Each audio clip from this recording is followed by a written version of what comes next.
Assalamualaikum warahmatullahi wabarakatuh, kerabat muslim.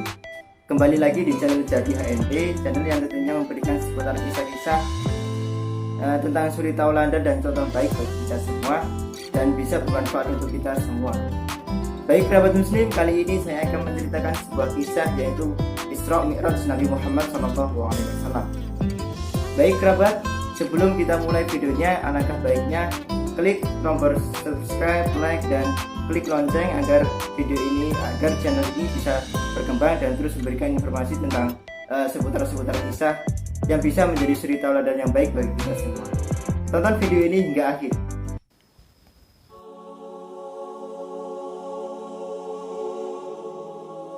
Alhamdulillahi wahdah, wassalatu wassalamu ala rasulillah. Sahabat Jati HND yang dirahmati oleh Allah Subhanahu wa Ta'ala, kisah Isra dan Mi'raj Nabi Muhammad SAW terjadi dalam satu malam. Isra dan Mi'raj ini umum diperingati umat Islam setiap 27 Rajab. Peristiwa Isra dan Mi'raj yang dialami Nabi Muhammad SAW dilukiskan dalam surat Al-Isra ayat 1 yang berbunyi, A'udzu billahi minasy syaithanir rajim. Bismillahirrahmanirrahim. Subhanalladzi asra bi'abdihi laylan minal masjidil haram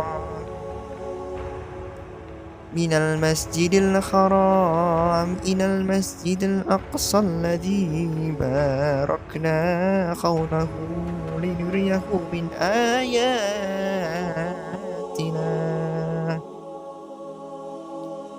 innahu was-sami'ul basir. Yang artinya, Maha Suci Allah yang telah memperjalankan hambanya Muhammad pada malam hari dari Masjidil Haram ke Masjidil Aqsa, yang telah kami berkahi sekelilingnya agar kami perlihatkan kepadanya sebagian tanda-tanda kebesaran kami. Sesungguhnya Dia Maha mendengar, Maha melihat.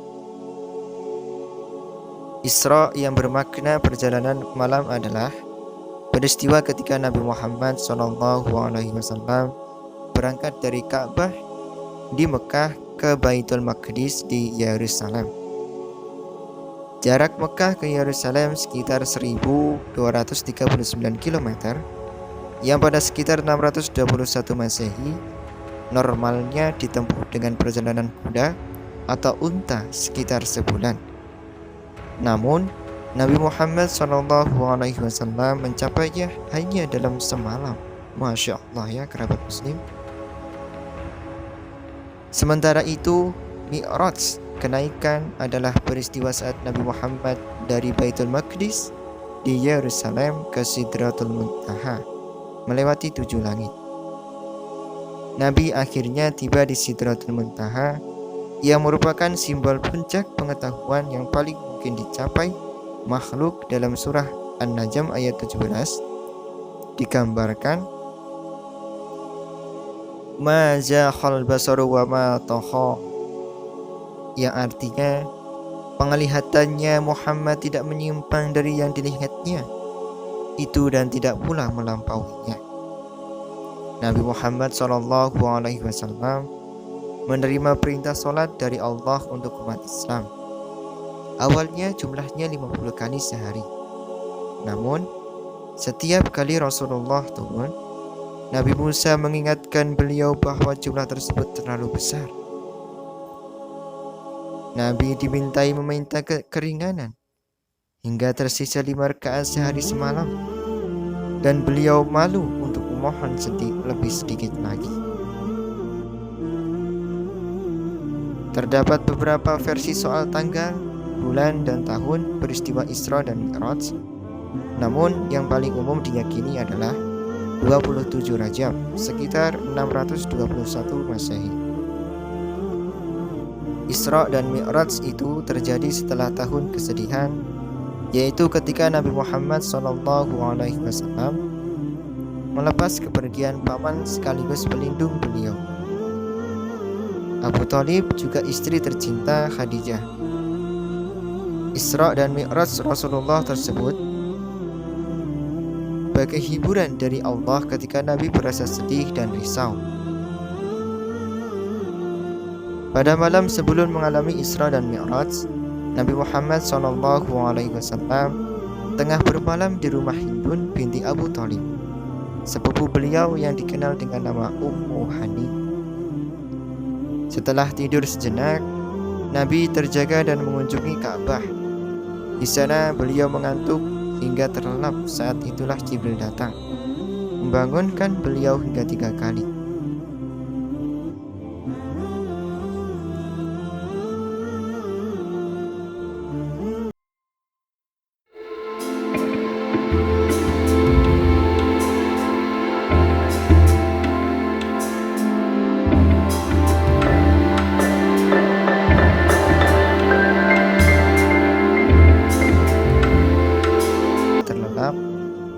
Saat itulah Jibril datang, membangunkan beliau hingga 3 kali. Oleh Jibril, Nabi diantarkan ke Buraq, sejenis hewan yang lebih tinggi dari himar, keledai, dan lebih pendek dari buah. Buraq ini memiliki sayap dan berwarna putih susu, ya kerabat muslim. Dalam kitab Qisas Mi'raji Nabi karya Syekh Najmuddin Al-Ghaizji, digambarkan dalam perjalanan dari Ka'bah ke Baitul Maqdis, Nabi Muhammad SAW mengalami perhentian beberapa kali, yaitu di Madinah, dekat Sajarah Musa, tempat Nabi Musa berteduh saat diburu Raja Fir'aun, Bukit Sinai, hingga Bethlehem, tempat kelahiran Nabi Isa. Melihat jin Ifrit yang mengikuti Nabi dengan membawa obor, Nabi kemudian melintasi sekelompok yang bercocok tanam, lantas langsung memanen hasilnya. Ini adalah gambaran umat yang berjihad fi sabilillah. Nabi kemudian mencium aroma harum syittah yang memegang teguh keyakinannya kepada Allah, meski ia dan anak-anaknya dihukum dengan dimasukkan ke dalam penggorengan oleh Fir'aun. Nabi bertemu pula dengan sekelompok orang yang memukul kepala dengan palu hingga pecah. Lantas kepala itu utuh kembali dan dipukuli lagi. Ini gambaran orang yang malas atau meninggalkan sholat maktubah atau sholat wajib. Nabi melintasi sekelompok orang yang hanya mengenakan pakaian untuk menutupi kemaluan dan memakan tumbuhan berduri. Mereka adalah gambaran umat yang enggan berzakat meski sudah waktunya. Nabi juga bertemu orang yang memakan daging busuk, sebagai perumpamaan umat yang berzina. Nabi juga bertemu sekelompok orang yang berenang di sungai darah dan dilempari batu-batu. Mereka adalah gambaran orang yang memakan harta riba. Nabi bersua pula dengan orang-orang yang mengumpulkan kayu bakar, mengikat dan memanggulnya, tetapi beban kayu bertambah. Mereka adalah umat yang banyak mengambil tanggungan. Nabi melintasi orang yang saling membentingi lidah dan bibir dengan guntingan besi, gambaran ahli fitnah. Nabi bertemu kaum yang mencakar wajah dengan kuku tembaga, gambaran orang yang gemar mengumpat dan menyebarkan aib. Nabi berjumpa pula dengan wanita yang memakai perhiasan serba indah, yang merupakan gambaran dunia yang bisa melalaikan orang dari akhirat.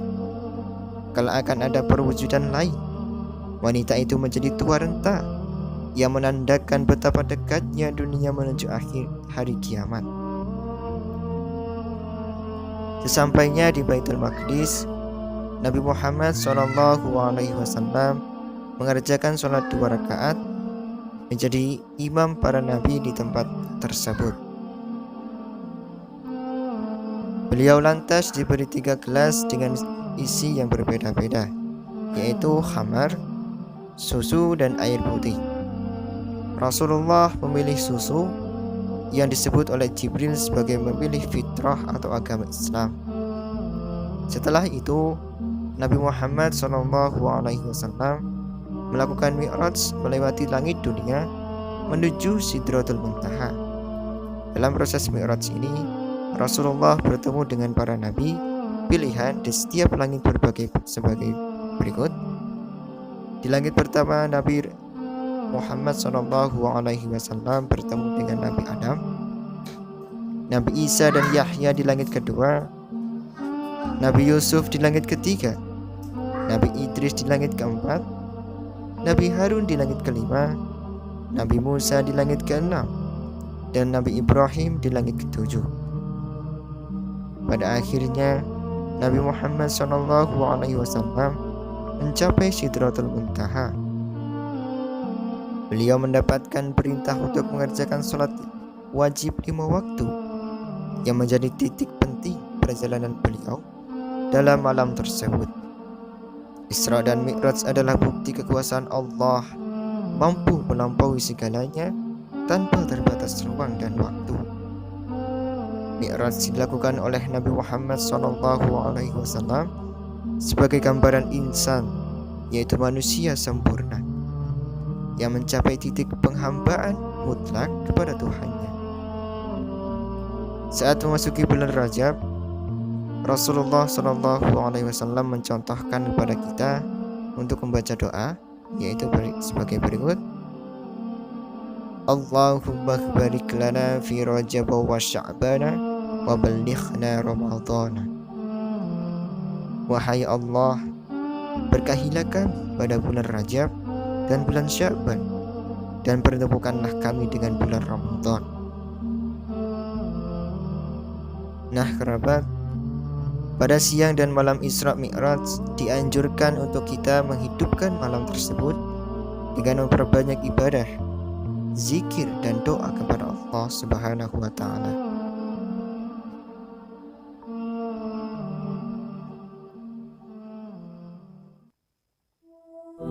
Baik kerabat, doa Syekh Abdul Qadir Al-Jailani, seseorang ulama tasawuf yang sangat disegani dan dianggap sebagai wali Allah dalam dunia tarekat dan sufisme, berdoa pada malam pertama bulan Rajab dengan bacaan yaitu: Ya Tuhanku, pada malam ini orang-orang yang berpaling dari rahmat-Mu telah berpaling. Orang-orang yang mempunyai tujuan telah datang kepadamu, dan para pencari telah mengharap anugerah dan kebaikan. Pada malam ini, Engkau mempunyai tiupan rahmat, piagam-piagam penghargaan, aneka macam pemberian dan anugerah. Engkau berikan semua itu terhadap hamba-hamba-Mu yang Engkau kehendaki, dan Engkau tidak memberikannya terhadap orang yang tidak memperoleh pertolongan dari-Mu. Inilah aku, hamba-Mu yang sangat berharap kepadamu, berharap anugerah dan kebaikan.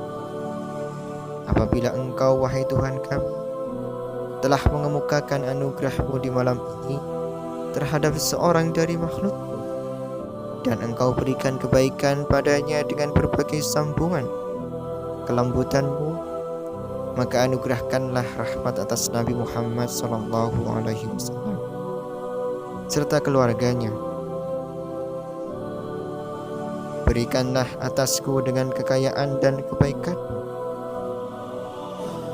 wahai Tuhan seluruh sekalian alam. Masya Allah ya kerabat, begitu menakjubkan dan luar biasa mukjizat yang diberikan kepada Allah kepada Nabi Muhammad SAW.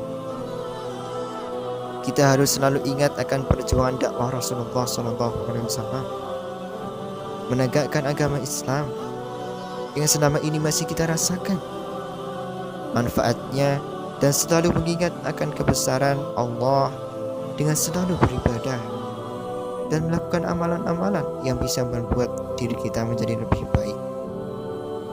Baik kerabat muslim Jati HND, itu tadi kisah Isra Mi'raj Nabi Muhammad SAW. Semoga bermanfaat. Saya akhiri. Wabillahi taufik wal hidayah. Wassalamualaikum warahmatullahi wabarakatuh.